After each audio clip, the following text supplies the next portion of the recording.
American സാമ്രാജ്യത്തിന്റെ അഹങ്കാരത്തിന് പശ്ചിമേഷ്യൻ മണ്ണിൽ അന്ത്യമാകുന്നു എന്നതിന്റെ വ്യക്തമായ സൂചനകളാണ് ഇപ്പോൾ പുറത്തു വരുന്നത്. ഇസ്രായേലിന്റെ യുദ്ധക്കൊതിക്ക് അന്ധമായി കൂട്ടുനിന്ന അമേരിക്ക ഒടുവിൽ തങ്ങളുടെ നിലനിൽപ്പ് തന്നെ അപകടത്തിലാണെന്ന് തിരിച്ചറിഞ്ഞിരിക്കുകയാണ്. ഇനിയും ഇങ്ങനെ യുദ്ധം തുടർന്നു പോന്നാൽ തകർന്നടിയുന്നത് സ്വന്തം രാജ്യത്തിന്റെ സാമ്പത്തിക അടിത്തറയാണ് എന്നും ആഗോള വിപണിയിൽ ഡോളറിന്റെ ആധിപത്യം എന്നേക്കുമായി അവസാനിക്കുമെന്നും വാഷിംഗ്ടൺ മനസ്സിലാക്കി കഴിഞ്ഞിരിക്കുന്നു. മുന്നും പിന്നും നോക്കാതെ ഇറങ്ങി പുറപ്പെട്ട അമേരിക്ക ഇപ്പോൾ ചതുപ്പിൽ താണ അവസ്ഥയിലാണുള്ളത്. അതായത് എല്ലാവരാലും ഒറ്റപ്പെട്ട് നിൽക്കുകയാണ് അമേരിക്ക.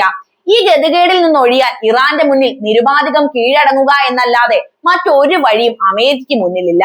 എന്നാൽ സ്വന്തം തകർച്ചയുടെ ആഴമറിയാതെ ഇസ്രായേൽ ഇപ്പോഴും യുദ്ധവെറിയുമായി മുന്നോട്ട് പോകുന്നത് മേഖലയെ കൂടുതൽ സങ്കീർണമാക്കുകയും ചെയ്യുന്നുണ്ട്. അമേരിക്കയുടെ ഈ പിൻവാങ്ങലും ഇറാന്റെ നയതന്ത്ര വിജയവും വിശകലനം ചെയ്യുകയാണ് നമ്മൾ ഇന്നിവിടെ. അതിനു മുൻപ് ഒരു ചോദ്യം ചോദിക്കട്ടെ. പശ്ചിമേഷ്യയിലെ യഥാർത്ഥ വില്ലൻ ആരാണ്?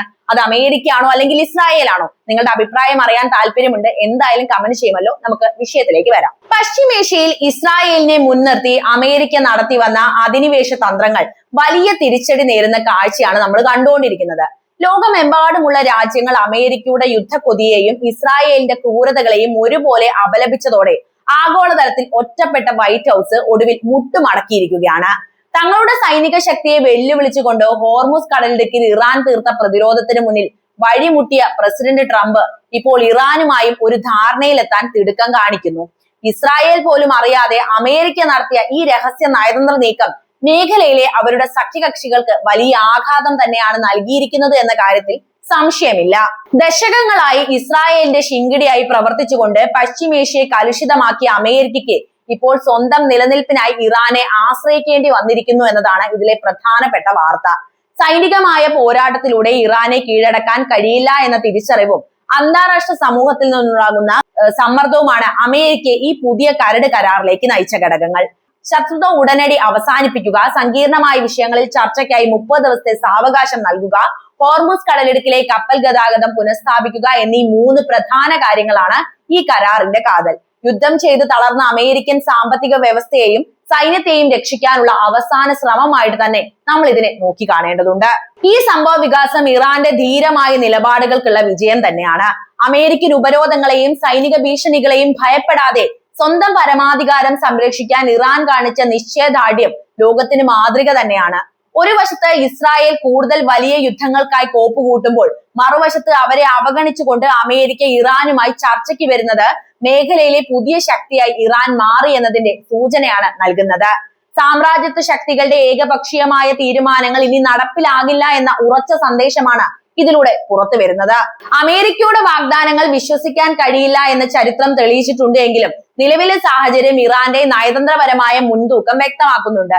സമുദ്ര വ്യാപാരത്തിന്റെ സുരക്ഷ ഉറപ്പാക്കണമെങ്കിൽ ഇറാന്റെ സഹകരണം അനിവാര്യമാണ് എന്ന് ലോകം അംഗീകരിച്ചിരിക്കുന്നു. ഇസ്രായേലിന്റെ അധിനിവേശ രാഷ്ട്രീയത്തിന് കൂട്ടുനിന്ന അമേരിക്കയ്ക്ക് ഒടുവിൽ സത്യം മനസ്സിലാക്കേണ്ടതായും വന്നു. പശ്ചിമേഷ്യയിൽ ഇനി സമാധാനം പുലരണമെങ്കിൽ അമേരിക്കയും ഇസ്രായേലും തങ്ങളുടെ അജണ്ടകൾ ഉപേക്ഷിക്കണമെന്നും ഇറാന്റെ നേതൃത്വത്തിലുള്ള പ്രാദേശിക ശക്തികളെ അംഗീകരിക്കണമെന്നും ഈ സംഭവം അടിവരയിട്ട് പറയുകയാണ് ചെയ്യുന്നത്. ഇത് സാമ്രാജ്യത്തിന്റെ അസ്തമയവും ഇറാന്റെ നേതൃത്വത്തിലുള്ള പുതിയൊരു ഉദയവും തന്നെയാണ് എന്ന് നമുക്ക് നിസ്സംശയം പറയാം. പശ്ചിമേഷ്യയിൽ അതീവ സങ്കീർണമായ നയതന്ത്ര നീക്കങ്ങളാണ് ഇപ്പോൾ നടക്കുന്നത് എന്ന കാര്യം ഞാൻ നേരത്തെ സൂചിപ്പിച്ചല്ലോ. അമേരിക്കയും ഇറാനും തമ്മിൽ രൂപപ്പെടുന്ന പുതിയ ധാരണകൾ സാമ്രാജ്യത്വ ശക്തികളുടെ നയപരമായ പിൻവാങ്ങലിനെ തന്നെയാണ് സൂചിപ്പിക്കുന്നത്.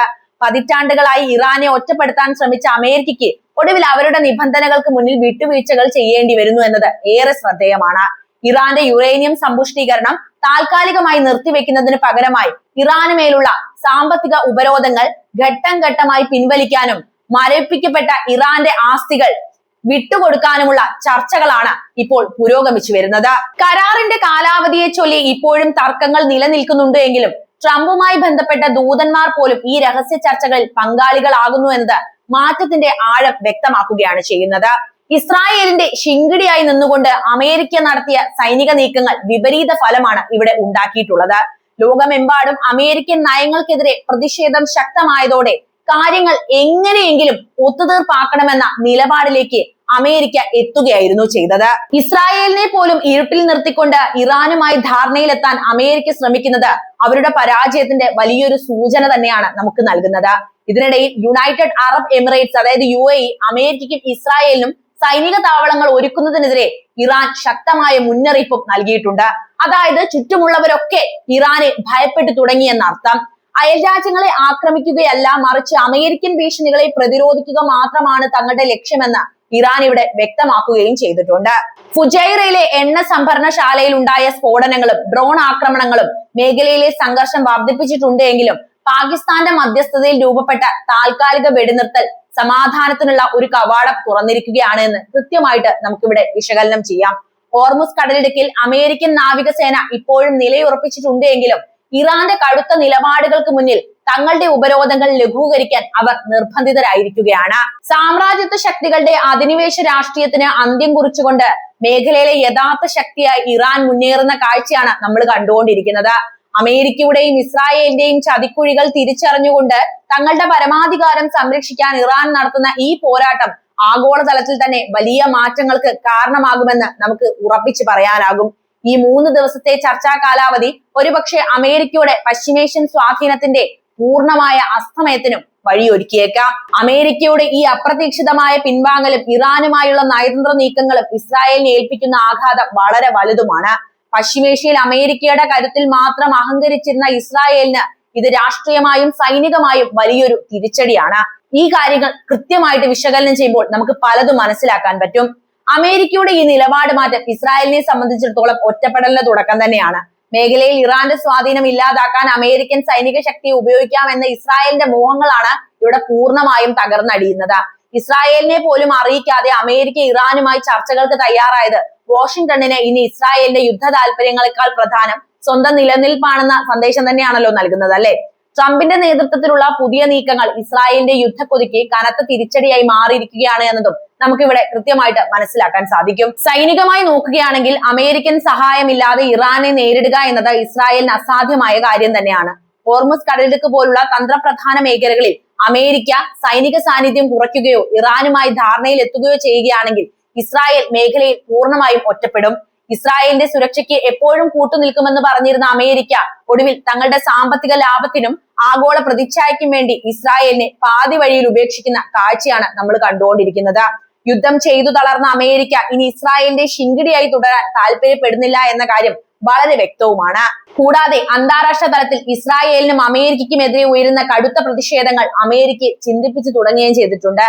ഇസ്രായേലിന്റെ ക്രൂരതകൾക്ക് കൂട്ടുനിൽക്കുന്നത് വഴി ലോകരാഷ്ട്രങ്ങൾക്കിടയിൽ തങ്ങൾക്കുണ്ടായിരുന്ന മാന്യത നഷ്ടപ്പെട്ടു എന്ന് അമേരിക്ക തിരിച്ചറിയുകയും ചെയ്തു. ഇതിന്റെ ഭാഗമായിട്ടാണ് ഉപരോധങ്ങൾ പിൻവലിക്കാനും ഇറാന്റെ മരവിച്ച ആസ്തികൾ വിട്ടുകൊടുക്കാനും അവർ തയ്യാറായിരിക്കുന്നത്. ഈ കരാർ പ്രാബല്യത്തിൽ വരുന്നതോടെ ഇസ്രായേലിന്റെ മേഖലയിലെ അപ്രമാദിത്വം അവസാനിക്കുകയും ഇറാന്റെ നയതന്ത്ര വിജയം പൂർണ്ണമാവുകയും ചെയ്യുമെന്ന് നമുക്ക് കൃത്യമായിട്ട് പറയാവുന്നതാണ്. ഇസ്രായേലിന്റെ യുദ്ധവെറിക്കുള്ള അവസാനത്തെ ആയുധവും അമേരിക്ക കൈവിട്ടിരിക്കുകയാണ്. അധിനിവേശ രാഷ്ട്രീയത്തിലൂടെയും അക്രമത്തിലൂടെയും മേഖലയെ ഭരിക്കാമെന്ന ഇസ്രായേലിന്റെ കണക്കുകൂട്ടലുകൾ പിഴച്ചുകൊണ്ടിരിക്കുന്നു. സ്വന്തം സഖ്യകക്ഷിയായാൽ തന്നെ വഞ്ചിക്കപ്പെട്ട അവസ്ഥയിലാണ് ഇന്ന് ഇസ്രായേൽ. ഇത് സാമ്രാജ്യത്വ ശക്തികളുടെ തകർച്ചയുടെയും പ്രതിരോധത്തിന്റെ കരുത്തിൽ ഇറാൻ നേടിയെടുത്ത നയതന്ത്ര വിജയത്തിന്റെയും അടയാളമാണ് എന്ന് നമുക്ക് നിസ്സംശയം പറയാം. അമേരിക്കയുടെ ഈ പിൻവാങ്ങൽ ഇസ്രായേലിനെ കൂടുതൽ പ്രതിരോധത്തിലാക്കുമെന്ന കാര്യത്തിൽ യാതൊരുവിധ തർക്കവുമില്ല. അപ്പോൾ ഈ വിഷയത്തെക്കുറിച്ച് നിങ്ങൾക്ക് എന്താണ് പറയാനുള്ളത് എന്ന് അറിയാൻ എനിക്ക് താല്പര്യമുണ്ട്. എന്ത് തന്നെയായാലും കമന്റ് ബോക്സിൽ എഴുതുക. അപ്പം വീഡിയോ ഇഷ്ടമാവുകയാണെങ്കിൽ ലൈക്ക് ചെയ്യാനും ഷെയർ ചെയ്യാനും ചാനൽ ഒന്ന് സബ്സ്ക്രൈബ് ചെയ്യാനും ശ്രദ്ധിക്കുമല്ലോ.